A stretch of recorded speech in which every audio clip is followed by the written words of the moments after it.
Hi everyone, welcome to our YouTube channel general studies for government jobs. তোমাদের যে previous year ডাব্লিউবিপির math class হচ্ছিল, আজকে তার পরবর্তী ক্লাস, এটি হচ্ছে ক্লাস নাম্বার 13। এবং এখানে আমরা 2005 সাল থেকে 2020 পর্যন্ত ডাব্লিউবিপির হয়ে যাওয়া সমস্ত পরীক্ষার ম্যাথ কোশ্চেন্স নিয়ে আলোচনা করছিলাম। তো দেখে নাও, এখানে তোমাদের 2005, 6, 8, 13 এবং 18 যে ডাব্লিউবিএসআই প্রিলিমিনারি হয়েছিল তার কমপ্লিট হয়ে গেছে। আজকে তোমাদের ডাব্লিউবিএসআই অফ এক্সাইজ প্রিলিমিনারি 2018 এর কিছু ম্যাথ নিয়ে আলোচনা করবো, প্রথম 13টি, এবং তোমরা আর একটি ক্লাসে এটি কমপ্লিট হয়ে যাবে। এরপরে তোমাদের এই 7 থেকে 17 পর্যন্ত যে যে পরীক্ষাগুলি হয়েছে এখনো পর্যন্ত, সেই সমস্ত পরীক্ষার যে ম্যাথ কোশ্চেন রয়েছে সবগুলো তোমাদের পরীক্ষার আগে কমপ্লিট করে দেওয়া যাবে। এবং তো তোমাদের আর একটা খুশির খবর যেটা রয়েছে, ডাব্লিউবিএসআই কনস্টেবলের যেটা ভ্যাকেন্সি তোমাদের আবার একটা নতুন বেরোচ্ছে, তো সেটার জন্য তোমরা প্রিপারেশন নিতে স্টার্ট করে দাও এখন থেকে।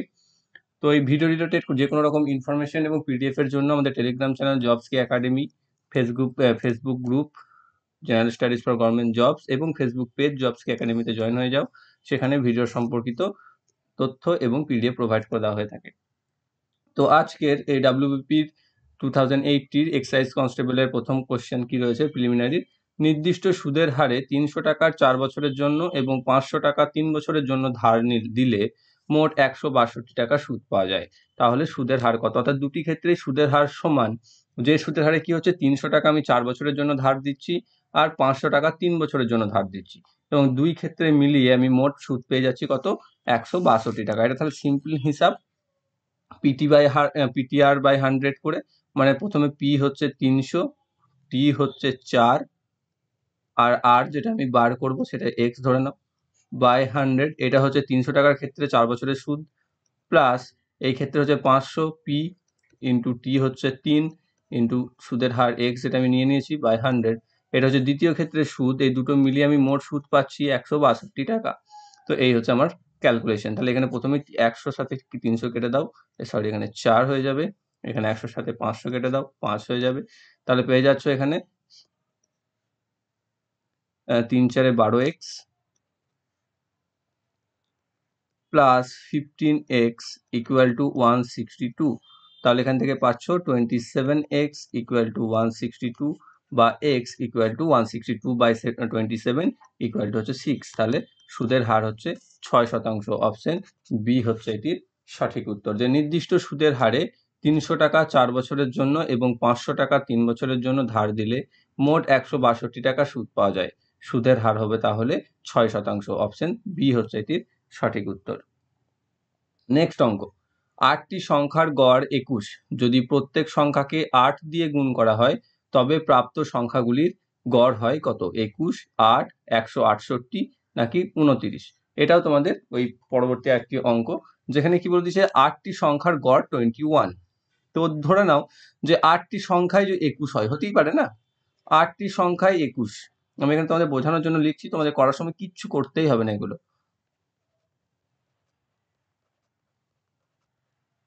তাই তো, আমি 8টে সংখ্যায় 21 নিলাম, তাহলে দেখো এই 8টি সংখ্যার গড় তো 21ই পাবো আমি।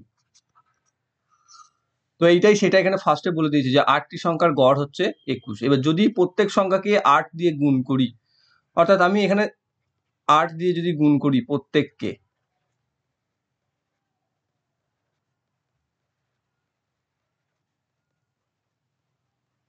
ঠিক আছে, তাহলে এক্ষেত্রে কত পাবো? 168। প্রত্যেক ক্ষেত্রে সেম একই পাবো, তাই না? তাহলে সেক্ষেত্রে 8টাই হয়ে যাবে 168। তাহলে 8টায় যদি 168 হয় তাহলে তাদের গড়ও কত হয়ে যাবে? 168। তাহলে এখানে দেখো, যদি আমরা সংখ্যাকে 8 দিয়ে গুণ করে দিই প্রত্যেক সংখ্যাকে, তাহলে আমার গড়ের কি হলো? গড়টিও দেখো 8 গুণ হয়ে গেল, বা 21কে আমরা 8 দিয়ে গুণ করলে 168 পাচ্ছিলাম। তো এইরকম যদি তোমাদের অঙ্ক থেকে থাকে যে যদি কোনো 8টি সংখ্যার গড় 21 হয় তাহলে, এবং প্রত্যেক সংখ্যাকে যদি 8 দিয়ে গুণ করা হয় তবে প্রাপ্ত সংখ্যাগুলির গড় কত হবে, তাহলে সব সময় যে প্রথমে যেটা দেওয়া থাকবে ভেবে নেবে, যে এভারেজটা দেওয়া থাকবে ধরে নেবে যে সেই সমস্ত সংখ্যাগুলোই হচ্ছে সেটাই। যেমন আমি এখানে ধরে নিলাম যে 8টি সংখ্যায় হচ্ছে 21ই, ঠিক আছে? তাহলে 21 যদি 8টা সংখ্যায় হয়ে থাকে তাদের এভারেজও 21 পাচ্ছি। এবার যদি প্রত্যেককে 8 দিয়ে গুণ করি তাহলে প্রত্যেকের সাথে 8 গুণ হয়ে প্রত্যেকটি হয়ে যাবে 168। তাহলে যদি 8টি সংখ্যায় 168 হয়ে থাকে তাহলে তাদের এভারেজও হয়ে যাবে 168। অর্থাৎ অপশন সি হচ্ছে এটির সঠিক উত্তর। অর্থাৎ যদি সংখ্যাকে আমরা যত গুণ করব এভারেজও তত গুণ হয়ে যাবে। অপশন সি হচ্ছে এটির সঠিক উত্তর। নেক্সট অঙ্ক, এক ব্যক্তি 12% সরল সুদে কিছু টাকা 2 বছরের জন্য একটি সংস্থায় রেখে 450 টাকা সুদ পান। ওই ব্যক্তি কত টাকা সংস্থাটিতে বিনিয়োগ করেছিলেন? তো আগে আমি যে অঙ্কটা করলাম এই অঙ্কটা তারই অনুরূপ, যেখানে আর বার করেছিলাম আমরা, তো এখানে আমরা পি বার করব। এখানে টি এবং আর দুটোই দেওয়া আছে, আর আই ইন্টারেস্ট দেওয়া আছে, আমাকে পি বার করতে হবে। তাহলে এক্স ইন্টু টি মানে হচ্ছে 2 ইন্টু আর মানে হচ্ছে 12 বাই 100, পিটিআর বাই 100 হয়ে গেল, ইকুয়াল টু সুদ বা ইন্টারেস্ট যেটা হচ্ছে 450 দেওয়া আছে। বা এখানে লিখতে পারি আমরা 24x ইকুয়াল টু 4500, সরি 45,000। তাহলে x ইকুয়াল টু কত হবে? x ইকুয়াল টু 45,000 বাই 24, কাটাকাটি করলে পেয়ে যাব আমরা 1875 টাকা। অপশন ডি হচ্ছে এটির সঠিক উত্তর। যে এক ব্যক্তি 12% সরল সুদে কিছু টাকা 2 বছরের জন্য একটি সংস্থায় রেখে যদি 450 টাকা সুদ পেয়ে থাকেন, তাহলে ওই ব্যক্তি ওই সংস্থায় টাকা কত রেখেছিলেন? 1875 টাকা। অপশন ডি হচ্ছে এটির সঠিক উত্তর। কি সূত্রতে? পি টি আর বাই 100, যেখানে টি আর আর দেওয়া আছে সমান আই, আইও দেওয়া আছে, আমি বার করেছি পি এর ভ্যালু। নেক্সট অঙ্ক, নিম্নের 4 অঙ্কের বৃহত্তম কোন সংখ্যাটি 35 দ্বারা সম্পূর্ণরূপে বিভাজ্য? তাহলে দেখো 35 দ্বারা বিভাজ্য বলে দিয়েছে, এখানে 4টে সংখ্যা দিয়ে দিয়েছে। তো 4 অঙ্কের বৃহত্তম সংখ্যা যেহেতু বলেছে, তাহলে আমি প্রথমে 4 অঙ্কের বৃহত্তম সংখ্যাটি লিখব, যেটি হচ্ছে 4টে 9, তাই না? তো 4টে 9কে আমি কি বলেছি? 35 দ্বারা বিভাজ্য মানে 35 দিয়ে আমি ভাগ করব। 35 দিয়ে ভাগ করলে দেখো প্রথমে 2 বার যাবে 70, 29 9, এখানে যাবে 8 বার 280, আর হচ্ছে 199, এবার যাবে 5 বার 175, পড়ে থাকছে 24।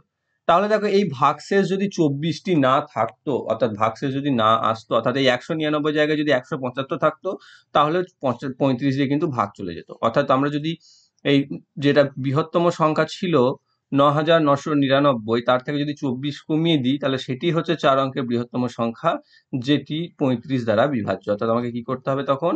4টে 9 থেকে 24 বাদ দিয়ে দিতে হবে। তাহলে আমরা পেয়ে যাব 9975, 9975। অপশন এ হচ্ছে এটি সঠিক উত্তর।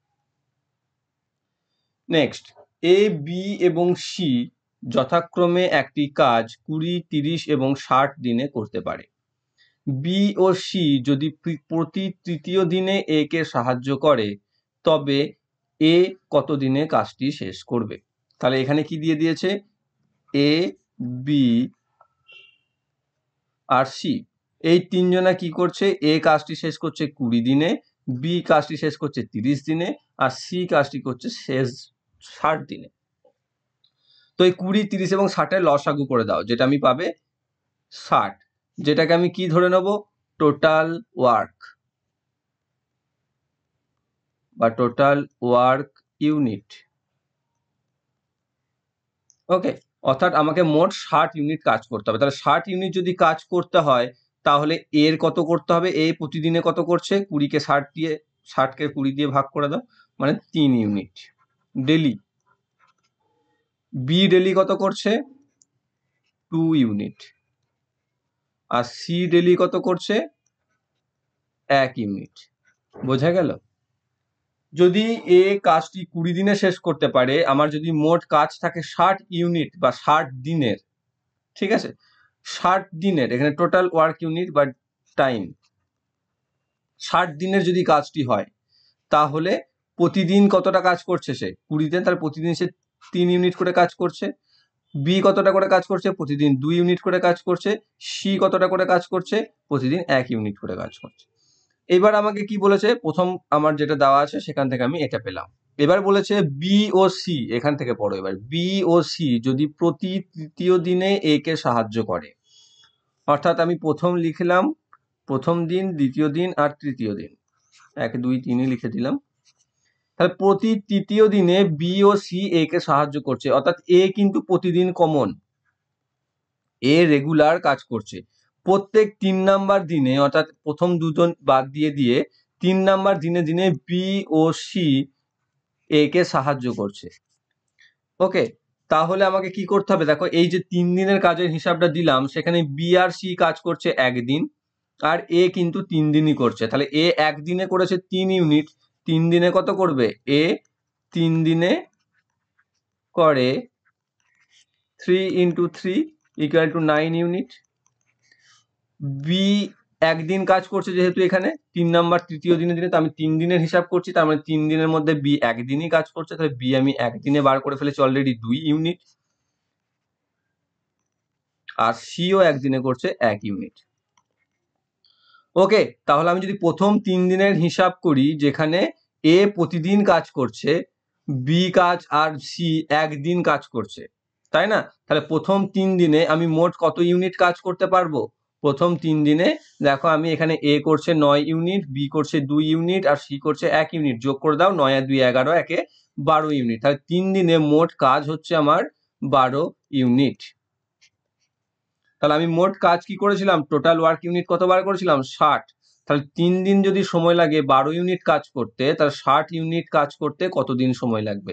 সিম্পল হিসাব, 60/12 × 3, বা 15 দিন।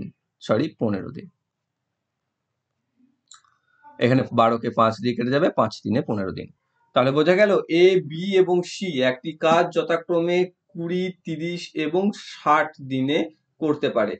বি এবং সি যদি প্রতি তৃতীয় দিনে একে সাহায্য করে, তাহলে এ কত দিনে কাজটি শেষ করবে? শেষ করবে 15 দিনে। অপশন এ হচ্ছে এটির সঠিক উত্তর। নেক্সট অঙ্ক কি রয়েছে দেখো, 1056 এর সাথে ন্যূনতম কোন সংখ্যাটি যোগ করলে যোগফল 23 দ্বারা সম্পূর্ণ বিভাজ্য হবে? 1056 এর সাথে ন্যূনতম কোন সংখ্যাটি যোগ করলে যোগফল 23 দ্বারা সম্পূর্ণ বিভাজ্য হবে? খুব সহজ অঙ্ক এগুলো। কি করবে, যেখানে যে সংখ্যাটা দেওয়া রয়েছে 1056, এটাকেই তুমি 23 দিয়ে ভাগ করো। প্রথমে করবে 4 23 যাবে 92, 13 and 6। তারপর আমি কত দিয়ে করতে পারবো এটাকে, 5 দিয়ে।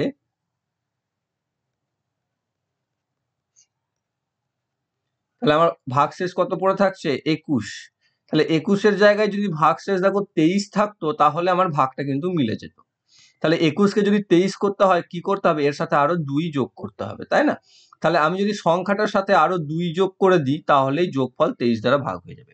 তাহলে অপশন ডি হচ্ছে এটির সঠিক উত্তর। শুধু তোমাকে ভাগশেষ বার করতে হবে, এবং ভাগশেষের সাথে ভাজকের পার্থক্য কত, সেটাই হচ্ছে এর উত্তর। তাহলে আমি কি পেলাম, যে 1056-এর সাথে ন্যূনতম 2 যদি আমরা যোগ করি, তাহলেই যোগফল 23 দ্বারা সম্পূর্ণরূপে বিভাজ্য হবে। নেক্সট অঙ্ক, দুটি সংখ্যার গসাগু 23 এবং তাদের লসাগুর অন্য দুটি উৎপাদক হলো 13 এবং 14। দুটি সংখ্যা আমি জানি না, এই একটা সংখ্যা, এই একটা সংখ্যা, আমরা লসাগু করছি। যেখানে গসাগু বলেছে 23, মানে 23 দ্বারা দুটোই বিভাজ্য। 23 একটা মৌলিক সংখ্যা, মানে আমি এখানে রাখতে পারি। আবার 13 আর 14 এই দুটো পারস্পরিক মৌলিক সংখ্যা। উৎপাদক মানে হচ্ছে এখানে 13 আর এখানে 14, এরকম থাকবে। সেই রকম ক্ষেত্রে দেখো আমরা লিখবো যে এই স্টার মার্ক করা সংখ্যা দুটির গসাগু হচ্ছে 23, আর লসাগু হচ্ছে 23 × 13 × 14। কারণ লসাগু করতে গেলে কি করতে হয়, আমাকে এটা এটা তিনটেকে গুণ করতে হয়। তাহলে এখানে কি বলেছে, লসাগুর অন্য দুটি উৎপাদক, মানে এখানে গসাগুটা তো আগেই বলে দিয়েছে, আর লসাগুর অন্য দুটি উৎপাদক 13 এবং 14 বলে দিয়েছে। তাহলে বৃহত্তর সংখ্যাটি কত? তো এরকম ক্ষেত্রে বৃহত্তর সংখ্যাটি যদি আমাদেরকে বার করতে বলে, তার ফর্মুলা হচ্ছে গসাগু ইন্টু বৃহত্তর উৎপাদক বা বৃহৎ উৎপাদক, আদার্স বৃহৎ উৎপাদক। গসাগুর সাথে ছাড়া আর যে বড়টা রয়েছে, এখানে দুটো সংখ্যা যদি থেকে থাকে, তাহলে এখানে দুটো, এই 13 এবং 14, এই দুটোর মধ্যে বড় কোনটি, 14টি, মানে নিশ্চয়ই 23-কে 14 দিয়ে গুণ করলে এখানে যে সংখ্যাটা পাবো সেটা পাবো, এবং সেই সংখ্যাটা হচ্ছে বড় সংখ্যা।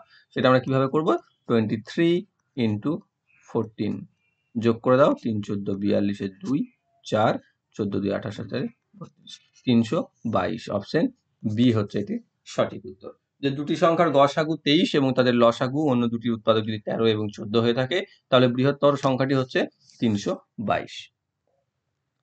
নেক্সট 5-এর 8, 7-এর 12, 3-এর 4 এবং 13-র 16 ভগ্নাংশগুলিকে ঊর্ধ্ব ক্রমানুসারে সাজান। তো এখানে এই ঊর্ধ্ব ক্রমানুসারে যেটা রয়েছে সেখানে অনেকে গন্ডগোল করো বুঝতে। ঊর্ধ্ব ক্রম মানে হচ্ছে যত যাবে তত বাড়বে, অর্থাৎ ছোট থেকে বড়। তাহলে এখানে সংখ্যাগুলো দিয়ে দিয়েছে 5-এর 8, 7-এর 12, তারপর রয়েছে 3-এর 4 আর রয়েছে 13-র 16। তাহলে দেখো এখানে একমাত্র 12টা যদি এটাকে কি করে না করে করবে, প্রথমে সে হর সমান করে আমরা তো করতেই পারি, তাই না? প্রথমেই দেখো এখানে হর আর লবের মধ্যে ডিফারেন্স সব থেকে কম কোন দুটো রয়েছে। দেখো বড় এখানে 13 আর 16-র মধ্যে 3 রয়েছে, আর 4 আর 3 মানে কাছাকাছি, সব থেকে হরের কাছাকাছি তুলনামূলক ভাবে। এবার যদি দেখো 4-এর আর 3 রয়েছে, 16-র 13 রয়েছে, এবার 4কে তুমি যদি 16 করো তাহলে 4 দিয়ে গুণ করে 16 হতো, তখন ওর 3কেও গুণ করতে হতো 4 দিয়ে, তাহলে কত আসতো এখানে 12 আসতো। তাহলে যেটা দেখো 12টার থেকে কিন্তু 13টা বেশি, অর্থাৎ আমি বুঝে গেলাম যে এটা হচ্ছে বড় এর থেকে। এবার 3-এর 4 আর এখানে রয়েছে 7-এর 12, এবার 4কে তুমি 12 করে দাও, তাহলে 3 দিয়ে গুণ করো 12 হয়ে যাচ্ছে এখানে, আবার একেও 3 দিয়ে গুণ করো 9 হয়ে যাচ্ছে এখানে। তাহলে বুঝে গেলাম যে এটা হচ্ছে বড় কার থেকে, এর থেকে, 7-এর 12 থেকে। আবার এখানে 5-এর 8 আর রয়েছে 7-এর 12, এবার 8কে তুমি যদি 12 করো তাহলে দেখো কত দিয়ে গুণ করতে হবে, 8-এর সাথে তার অর্ধেক গুণ করতে হবে, বা তাকে 1.5 গুণ করতে হবে, 1 পূর্ণ 1-এর 2 দিয়ে গুণ করতে হবে, তো একেও 1 পূর্ণ 1-এর 2 দিয়ে গুণ করতে হবে। তাহলে এখানে পাচ্ছ 7.5, 7.5 পাবে। তাহলে যে হচ্ছে এটা হচ্ছে বড় কার থেকে, এর থেকে। তাহলে আমি কি পেলাম, সব থেকে বড় হচ্ছে 13-এর 16, সরি এখান থেকে লিখি, সব থেকে বড় পেলাম আমি 13-র 16, তার থেকে ছোট পেলাম 3-এর 4, তার থেকে ছোট পেলাম আমি 5-এর 8, আর সব থেকে ছোট আমি পেলাম 7-এর 12। এটা এটা হচ্ছে মুখে বা একটু ভেবেচিন্তে নিজে নিজে কমন সেন্স কাজে লাগিয়ে করে ফেলা, যেখানে তোমার ওই আমার হরগুলোকে সব সমান করে যেটা আমরা ছোটবেলায় শিখতাম সেরকম করার প্রয়োজন নেই। যদি এটা বুঝতে না পেরে থাকো তাহলে তোমরা কি করবে, সমস্তগুলোকে এখানে লিখবে, 5-এর 8, 7-এর 12, 3-এর 4 আর 13-র 16। এবার কি করবে, এখানে হর যেগুলো রয়েছে 8, 12, 4 আর 16, এগুলোর তুমি লসাগু করবে। ক্লিয়ার? তাহলে 8, 12, 4 আর 16 এই তিনটে লসাগু যদি আমি করি, কত দিয়ে যাচ্ছে দেখো, 2, 4,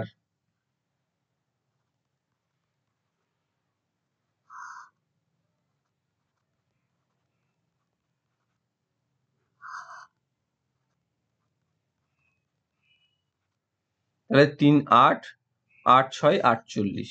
তাহলে আমি লসাগু পেয়ে গেলাম 48। তো এবার সবগুলোর হরকে 48 করতে হবে, তাহলে এখানে 8কে 6 দিয়ে গুণ করতে হবে, মানে একেও 6 দিয়ে গুণ হবে, তাহলে আমি পেয়ে যাচ্ছি 30-এর 48। এখানে আমাকে 4 দিয়ে গুণ করতে হবে, মানে একেও 4 দিয়ে গুণ করে দাও, মানে পেয়ে গেলাম 28/48। এখানে একেও 12 দিয়ে গুণ করতে হবে, একেও 12 দিয়ে গুণ করে দাও, পেয়ে গেলাম 36/48। এখানে কত দিয়ে 3 দিয়ে গুণ করতে হবে, মানে পেয়ে গেলাম 39/48। এবার দেখো হর সবার সমান হয়ে গেল। সমান হয়ে গেলে এবার যার লব বেশি সে হচ্ছে বড়, যার লব ছোট সে হচ্ছে ছোট। তার সব থেকে বড় কে, এ, তার থেকে ছোট হচ্ছে এ, তার থেকে ছোট এ, তার থেকে সব থেকে ছোট এ। তার মানে শুরু হবে এখান থেকে, অর্থাৎ 7-এর 12, তার থেকে বড় হচ্ছে 5-এর 8, তার থেকে বড় হচ্ছে 3-এর 4, আর সব থেকে বড় হচ্ছে 13/60। ওকে, তাহলে এখানে কোথায় রয়েছে সেটি, 7-এর 12 দিয়ে শুরু, দেখো অপশন সি। নেক্সট অঙ্ক, কোনো জিনিসের বাজার দর তার ক্রয় মূল্য অপেক্ষা 20% বেশি। একজন দোকানদার 960 টাকার জিনিস ক্রয় করলে 40 টাকা ছাড় দেন, লাভের শতকরা হার কত? আমরা যেমন ছাড় পাই বিগ বাজার টিক বাজারে গেলে বা কোনো মলে, সেরকম যে যদি 960 টাকার তুমি জিনিস কেনো তাহলে 40 টাকা ছাড় পাবে, কিন্তু অলরেডি কি আছে, বাজার দর হচ্ছে ক্রয় মূল্য অপেক্ষা 20% বেশি। তাহলে এখানে 960 টাকাটা তো আমার বাজার দর, তাই না? আমি কিনবো 960 টাকা দিয়ে, মানে ক্রেতা বা যে বিক্রয় করছে সেলার, সে বিক্রি করবে 960 টাকার জিনিস, তবে সে 40 টাকা ছাড় দেবে। তাহলে এখানে কি বলেছে, ক্রয় মূল্য হচ্ছে, বাজার দর হচ্ছে ক্রয় মূল্য অপেক্ষা 20% বেশি, অর্থাৎ ক্রয় মূল্য যদি 100 টাকা হয় তাহলে বাজার দর হচ্ছে 20% বেশি, মানে 120 টাকা, যেটা আমরা লিখতেই পারি। এবার এখানে 960 টাকাটা হচ্ছে বিক্রয় মূল্য বা বাজার দরেই তো সে বিক্রি করবে, তাই 960 টাকা যদি বাজার মূল্য হয় তাহলে ক্রয় মূল্য কত সেটা আমি ফার্স্টে বার করবো। কিভাবে পাবো আমি, কত পাবো, তাহলে 960 বাই 120 ইন্টু 100, যেখানে আমি পেয়ে যাচ্ছি 800 টাকা, কারণ এখানে 8 দিয়ে এটা কেটে যাবে, 8 12 96, 800 টাকা পেয়ে গেলাম। তাহলে যেটা দেখলাম কি, যে 960 টাকা যে জিনিসটা বিক্রি করছেন সেটা কেনা পড়ছে তার 800 টাকায়, অর্থাৎ ক্রয় মূল্য হচ্ছে 800 টাকা।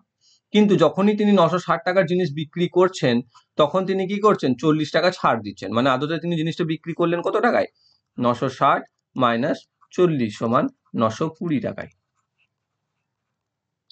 তাই না? 960 টাকা জিনিস বিক্রি করে তিনি 40 টাকা ছাড় দেন, তো তাহলে 940 টাকা ক্রয় করলে তিনি ছাড় দিলেন 40 টাকা, যেটাতে হলো 920 টাকা তার বিক্রয় মূল্য। তাহলে কি হচ্ছে এখানে, লাভ কত হলো, 800 টাকায় জিনিসটা কেনা ছিল, এটা ছিল ক্রয় মূল্য, আর 920 এটা হচ্ছে তার বিক্রয় মূল্য।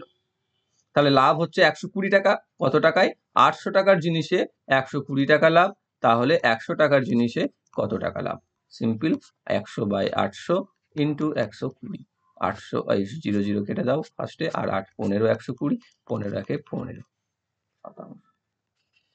ক্লিয়ার?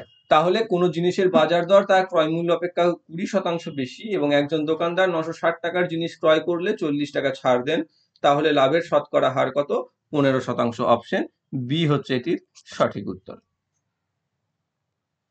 নেক্সট অঙ্ক, কোন সংখ্যাকে 175 দ্বারা ভাগ করলে 132 ভাগশেষ থাকে, সেই সংখ্যাকেই 25 দ্বারা ভাগ করলে ভাগশেষ কি হবে? খুব ইজি। এখানে দেখো কি বলেছে, কোন একটা সংখ্যা, যে সংখ্যাটা আমার জানা নেই, তাকে যদি আমি 175 দিয়ে ভাগ করি তাহলে 132 ভাগশেষ থাকে। যদি আমি সেই সংখ্যাকে 25 দিয়ে ভাগ করতাম তাহলে কত ভাগশেষ থাকতো? তাহলে এখানে দেখতে হবে যে প্রথম ক্ষেত্রে ভাজক কত ছিল, 175, দ্বিতীয় ক্ষেত্রে ভাজক কত হলো, 25। সেই দুটো কি একে অপরের সাথে বিভাজ্য কিনা, একে অপরের সাথে নয়, প্রথম কি থেকে দ্বিতীয় দিয়ে যায় কিনা, অর্থাৎ বড়কে ছোটটা দিয়ে যায় কিনা। তুমি যদি দেখো তাহলে দেখতে পাবে যে 175কে কিন্তু আমরা 25 দিয়ে ভাগ করে ফেলতে পারি। যদি এরকম ভাবে মিলে যায় তাহলে এর কোনো কাজ নেই আর। তাহলে প্রথম ক্ষেত্রে যে ভাগশেষটা ছিল 132, সিম্পলি সেটা তুমি নিতে হবে এবং সেটিকে দ্বিতীয় ক্ষেত্রে যেটা ভাজক দিয়েছে 25, সেটা দিয়ে ভাগ করতে হবে। ভাগ করলে আমি কত পাবো, 5 25 125, তাহলে ভাগশেষ যেটা থাকছে সেটাই হচ্ছে উত্তর। অর্থাৎ সেই সংখ্যাকেও, কারণ 175 দিয়ে যেটা ভাগ যাবে 25 দিয়েও সেটা ভাগ যাবে, এটা আমি বুঝে আছি। তাহলে সেই ক্ষেত্রে যদি 132 ভাগশেষ থাকে তাহলে তাকে যদি আমি 25 দিয়ে ভাগ করি, যেটা আমার ভাগশেষ থাকবে ওই সংখ্যাটিকে ভাগ করলেও আমার সেই ভাগশেষটাই থাকবে। তাহলে কি পেলাম, আমি 7 ভাগশেষ পেলাম। অপশন এ হচ্ছে একটি সঠিক উত্তর। নেক্সট অঙ্ক, এর বেতন বি এর বেতনের তুলনায় 20% কম এবং বি এর বেতন সি এর বেতনের তুলনায় 20% কম, তাহলে এর বেতন সি এর বেতনের তুলনায় কত শতাংশ কম? এখানে কার থেকে শতাংশে কম চেয়েছে, সি এর বেতনের তুলনায় কত শতাংশ কম চেয়েছে। তাহলে আমি করে নেবো কি, যে ধরে নাও সি এর বেতন 100 টাকা, ক্লিয়ার হয়ে গেল। এবার কি বলেছে, বি এর পিছন থেকে যেতে হবে এটাতে, বি এর বেতন সি এর বেতনের তুলনায় 20% কম, তাহলে বি এর বেতন কত,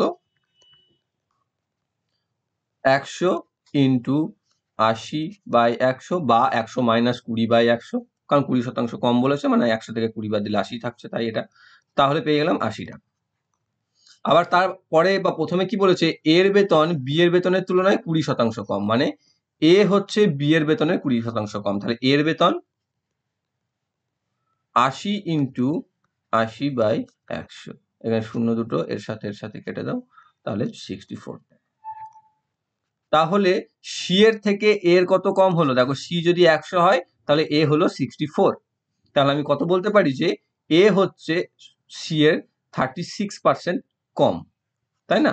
অর্থাৎ সি যদি 100 হয় তাহলে এ হচ্ছে 64, মানে আমরা বলতে পারি যে এর বেতন সি এর বেতনের তুলনায় 36% কম। 36 কিভাবে পেলাম, কারণ এ যদি 100 হয়, যদি 64 হয়, বিয়োগ করে দাও, 100 মাইনাস 64 মানে 36 কম। তাহলে 100 টাকায় 36 টাকা কম মানেই হচ্ছে 36% কম, অতএব অপশন বি হচ্ছে এটির সঠিক উত্তর। নেক্সট অঙ্ক, 54 288 360 এর গসাগু নির্ণয় করো। এই অঙ্কগুলো পারবে না তোমরা কেউই নেই, কিন্তু সেটাকেও শর্টে করতে হয়। তাহলে এখানে কি বলেছে, গসাগু বা গরিষ্ঠ সাধারণ গুণিতক, যেহেতু এখানে গরিষ্ঠ বলেছে তো আমি বড় থেকে শুরু করব। প্রথমে কত রয়েছে, সব থেকে বড় 108, যেটা 54 তার থেকে অনেক ছোট, অর্থাৎ ভাগ যাবে না, তাহলে প্রথমেই এটা কাটা। তারপর হচ্ছে বি 54, 54 দিয়ে 54-কে ভাগ যাবে, কিন্তু 288-কে ভাগ যাবে না, তার মানে এটাও হবে না। তাই দেন রয়েছে 36, তাই 36-কে 54 দিয়ে ভাগ যাবে, সরি 54-কে 36 দিয়ে ভাগ যাবে, যাবে না, কারণ 36-এর গুণিতকগুলো কি 36-এর পর 72 একদম, তাহলে 54 তার মধ্যে পড়ছে না বা তার নিচে পড়ছে, গুণিতক লিস্টে নেই, তার মানে 36টাও হবে না। তাই 3টে যদি না হয় তাহলে আমার চোখ বুঝে 18 নিশ্চয়ই হবে, অপশন ডি হচ্ছে এটির সঠিক উত্তর। এইভাবেই তুমি করতে পারো, অথবা যেমন আমরা করতাম, যদি তোমার হাতে অগাধ সময় থেকে থাকে তাহলে এইভাবে করবে, একদম যেভাবে করতে 3, 18, 54, 3, 9, 9, 27, 6, 18, 3, 36, এরকম ভাবে যেভাবে তোমরা নর্মালি করতে। আবার 3 দিয়ে দাও, 3, 6, 18, 3, 2, 20, দেন আবার 2 দিয়ে 2, 3, 16, 20। দেখো আর এখানে সবগুলো দেবে না, কারণ 16, 20-কে 3 দিয়ে যায় না, 3-কে 2 দিয়ে যাবে না, তাহলে গসাগু হচ্ছে 3 গুণিত 3 গুণিত 2, মানে 3 3 9 গুণিত 2 সমান 18। এইভাবেও করতে পারো, না হতে ওই যেভাবে বললাম সেভাবে অপশন টেস্ট করে করে করতে পারো, যেটাতে খুব বেশি হলে 10 সেকেন্ড লাগে। নেক্সট অঙ্ক, 15, 25, 40 এবং 75 দ্বারা বিভাজ্য 4 অঙ্কের বৃহত্তম সংখ্যাটি হলো কত? সবার ফার্স্ট আমাকে কি করতে হবে, 15, 25, 40 এবং 75 এর লসাগু করতে হবে। তো লসাগু যদি আমরা বার করতে চাই তাহলে তো দেখো আমাকে সেই আবার বড় করে করতেই হবে, তাহলে আমি কি করব, এখানে একটু শর্টকাট খোঁজার চেষ্টা করব। যেমন ধরে নাও, যেমন লাস্টে 5, 15 ধরো, আর এখানে সব থেকে বড়টা নাও 75, তাহলে 15-কে দেখো 75-কে ভাগ যায় তো 15 দিয়ে, মানে এই দুটো 15 আর 75-এর মধ্যে যদি লসাগু করি তাহলে 75 লসাগু হবে, মানে লসাগু লিস্ট থেকে 15-কে বাদ দিয়ে দাও। দেন রয়েছে 25, 25-কে দেখো 75-কে দিয়ে 75-কে যদি আমি ভাগ করি 25 দিয়ে তাহলেও ভাগ চলে যায়, মানে 25 আর 75 লসাগু যদি আমি করি তাহলে 25 3 75 হয়, তার মানে 75ই লসাগু থাকবে, 25টা বাদ চলে যাবে। পরে থাকলো 40 আর 75, তাহলে আমাকে 40 আর 75 লসাগু করতে হবে। এটাকে কি করব, 5 দিয়ে ফার্স্ট, 5 8 40, 5 15 75, আর যাবে না, তাহলে 5 15 75, 75 গণিত 8, 75 গণিত 4 মানে হচ্ছে 300, 300 গণিত 2 মানে হচ্ছে 600, মানে লসাগু আমি পেয়ে গেলাম 600। ক্লিয়ার? এবার কি বলেছে, কোন 4 অঙ্কের বৃহত্তম সংখ্যাটি কত যেটি 15, 25, 40 এবং 75 দ্বারা বিভাজ্য? তাহলে আমাকে কি করতে হবে, 600-কে গুণ করতে হবে এমন কোন সংখ্যা দিয়ে যেটা একদম 4 অঙ্কের বৃহত্তম সংখ্যার কাছাকাছি চলে যায়। তাহলে এখানে দেখো 6 আছে, 6-কে কত দিয়ে গুণ করলে তুমি 100-র কাছাকাছি যেতে পারবে, 6 15 90, 6 16 96, 6 17 102, মানে দেখো 17 দিয়ে গুণ করলে 100-র উপর চলে যাচ্ছে, মানে 16 দিয়ে গুণ করে দাও, তাহলে 6 16 96, তারপরে দুটো শূন্য, তারপরে 4 অঙ্কের সংখ্যাও হয়ে গেল।